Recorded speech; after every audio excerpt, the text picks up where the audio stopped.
Hey again, it's your boy, Ronald, back again, once again, not here to learn, talking about Jujutsu Kaisen again. Today we're going to cover the man, the myth, the legend, Ryomen Sukuna. So now, as a lot of you probably already know, Sukuna, at least in name, is based off a character in actual Japanese mythology. We'll briefly touch on that and head right into the anime and manga. Of note, we're currently on anime episode 21 and manga chapter 141. There will again be a spoiler warning midway through the video once we start heading into manga territory. So let's jump right in. Ryomen Sukuna in a real-life context was first written about in the Nihon Shoki, or Chronicles of Japan, where he was portrayed as a man/creature/ yokai, so a certain type of spiritual, supernatural being, that was characterized as having two faces on opposite sides of his head. Each face had a set of appendages that it controlled, and therefore the Sukuna of real-life lore did actually have 4 arms, just like in the anime/manga Sukuna. He was said to have appeared in the Hida province in Japan, and wielded many weapons, in particular bows and arrows, and a sword, which once again is similar to what we see in Jujutsu Kaisen. He was said to be a villain who terrorized the people and eventually had to be expelled by an agent of the Emperor. Despite this, he's actually worshipped by people of the Hida and Mino provinces as a deity and patron who introduced Buddhism to the area. And there are actually temples today in his honor, like the Senkoji Temple. On top of this, he's actually made an appearance as a boss in Neo 2 in a form that is very faithful to the legends I just described. Alright, so who is Ryomen Sukuna in Jujutsu Kaisen? Well, we start hearing about him and his cursed objects that he's now become pretty much immediately. The deal with Sukuna is that he's pretty legendary in Jujutsu Kaisen's Japan as well, and his legend is actually somewhat reminiscent of the real-life legend of Ryomen Sukuna. He's first characterized as a so-called demon of lore, but this is immediately clarified, saying that he actually was a Jujutsu sorcerer from 1,000 years ago. And this is later, much later, briefly touched on by Sukuna himself, and we'll get into that once we get past the manga spoiler line. As we can see from this shadowy depiction of his ancient form, Sukuna in this universe has a single face with 2 sets of eyes, and only a single pair of legs, but retains his 4 arms. Covered in tattoos, looks fucking badass, as per usual shonen ultimate antagonist fashion. So this uber-powerful Jujutsu sorcerer was eventually defeated in the Golden Age of Jujutsu. But they couldn't actually destroy him completely. His 20 fingers, sealed away with his own grave wax, proved indestructible even to someone like Gojo. So they just kinda scattered the pieces all over the place. Which, by the way, just seems like a horrible idea. I mean, if curses can be expected to use them to get stronger, and their very presence can cause problems wherever they are, and there's the possibility of an object incarnating in a human, however unlikely, and they could one day be used to revive Sukuna, why wouldn't they have a more organized way of keeping them safe? I don't know, that's just my 2 cents on that. Anyway, we end up seeing each of these possibilities play out over the course of the anime and the manga, because of course that was going to happen if you just haphazardly spread this shit around, starting with the incarnation of Sukuna in the body of Itadori Yuji. Now, I'm not going to spend too much time talking about Yuji himself in this video because, frankly, as cool of a protagonist as he is, in my mind at least, overshadowed by the King of Curses housed within him. It's fun watching Yuji's development and hardships, but most of it is pretty standard shonen protagonist stuff. It's done particularly well in Jujutsu Kaisen, and I much prefer him over the crybaby nonsense that is Izuku Midoriya. I literally dropped My Hero Academia because I just couldn't stand him as a character. So I don't take that as meaning that I don't like Yuji or that I don't find him interesting. He's a great character, it's just Sukuna is just so much more hype. For me, anyway. The most important aspect of Itadori for this discussion is his rare ability to act as a vessel for somebody as powerful as Ryomen Sukuna, and actually control and suppress his spirit, whether he's conscious or not.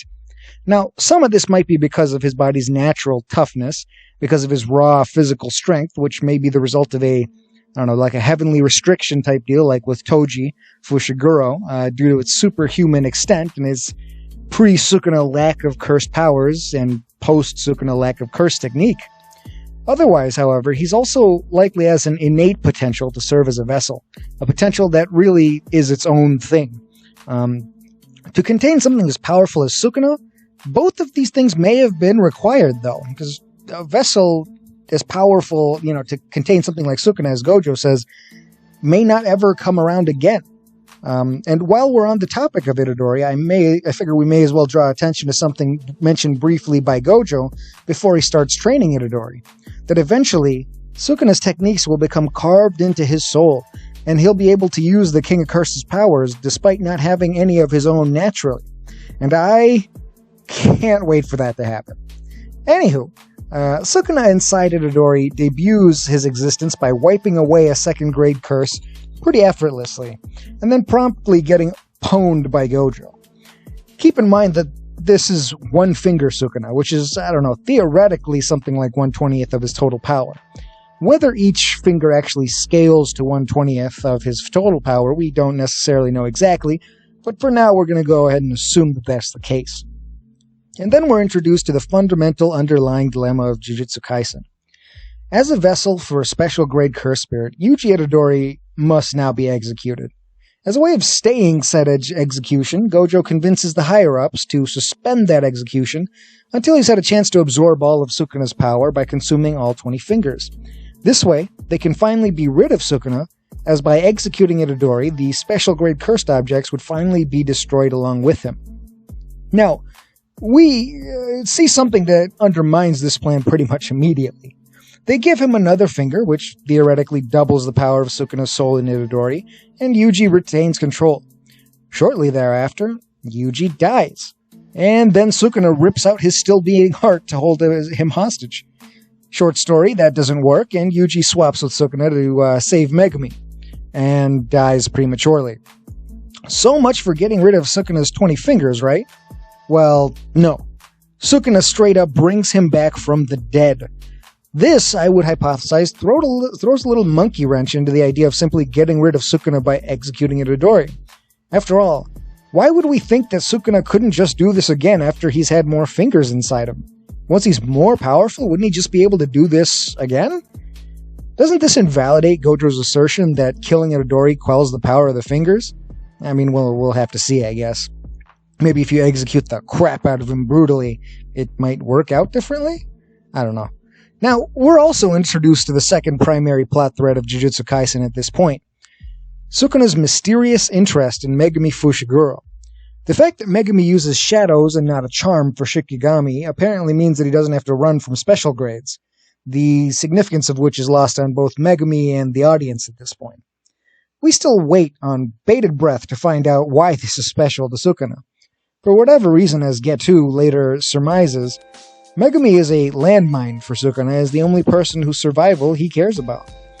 One more thread that's added at this point to mix things up a little is the binding vow that he has with Itadori. A vow he made in exchange for returning Itadori to life after his aforementioned death. If he yells Abraxas or Enchain or whatever, depending on which translation you're using, he gets to switch out with Itadori for 1 full minute, during which he's forbidden from hurting or killing people. On top of that, Yuji forgets about this contract entirely.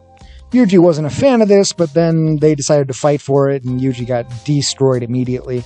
So yeah, that's in effect as of right now. And this is as good a place as ever to put that manga spoiler warning. You have been warned.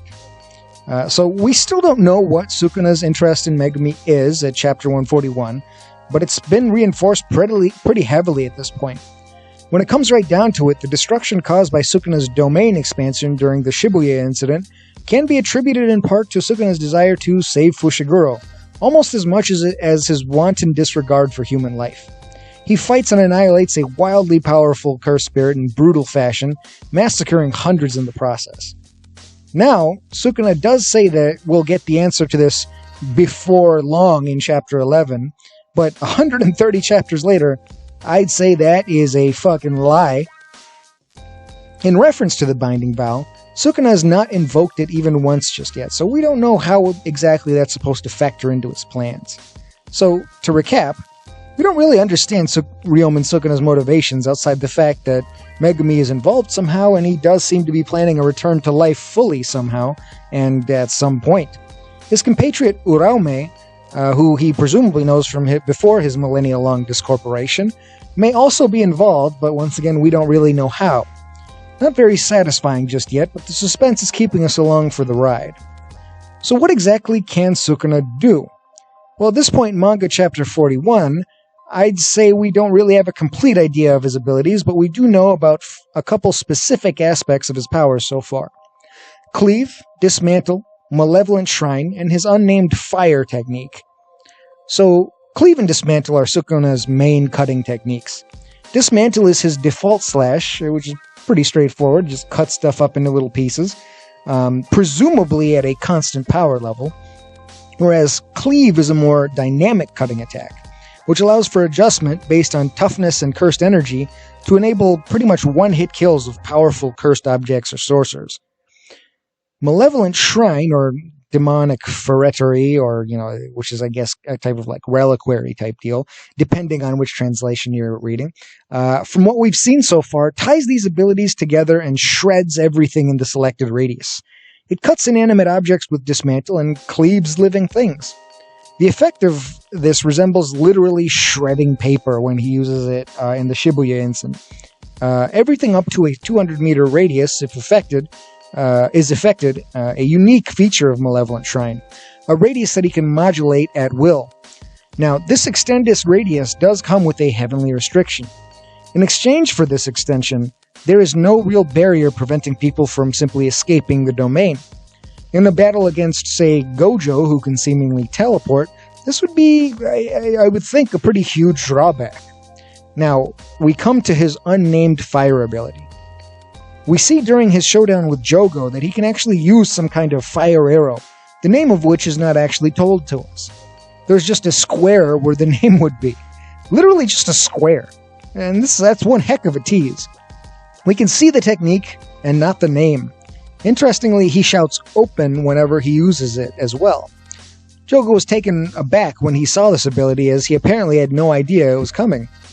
In turn, Sukuna was initially a little surprised that Jogo didn't know about it, but quickly concluded that cursed spirits wouldn't know about it. Now, there is a prevailing theory on what exactly ties these things together.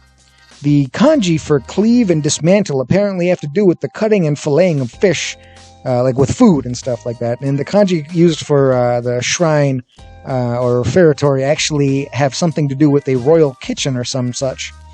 The idea here is that Sukuna's powers all have to do with cooking in some way. This seems to be reinforced by the graphic we see when we're introduced to the details of Cleave and Dismantle, an image of two chef's knives. So things like cooking food with fire and chopping it up are potentially part of an overarching cooking-themed move set, which lends itself to the question of whether he has other powers he hasn't shown us. Can he use, water powers related to boiling food? Who knows. And on a more minor note, his ability to use reverse curse techniques to heal, almost like a curse. However, I would again repeat that he is not a curse, despite being called the king of curses. In his fight to save Megumi, he confirms this when he blocks an attack meant to one-shot curses with positive energy. And he says, if I was a curse, I'd be done right there. So there you have it. Who Ryomen Sukuna is and what he can do as far as we know right now. Next up, we'll be talking about a character who ties with him as my second favorite character in Jujutsu Kaisen, Toji Fushiguro. And after that, we'll go into the storyline itself. Thank you for listening. If you want a little bit more like this, please like and subscribe. Thank you very much.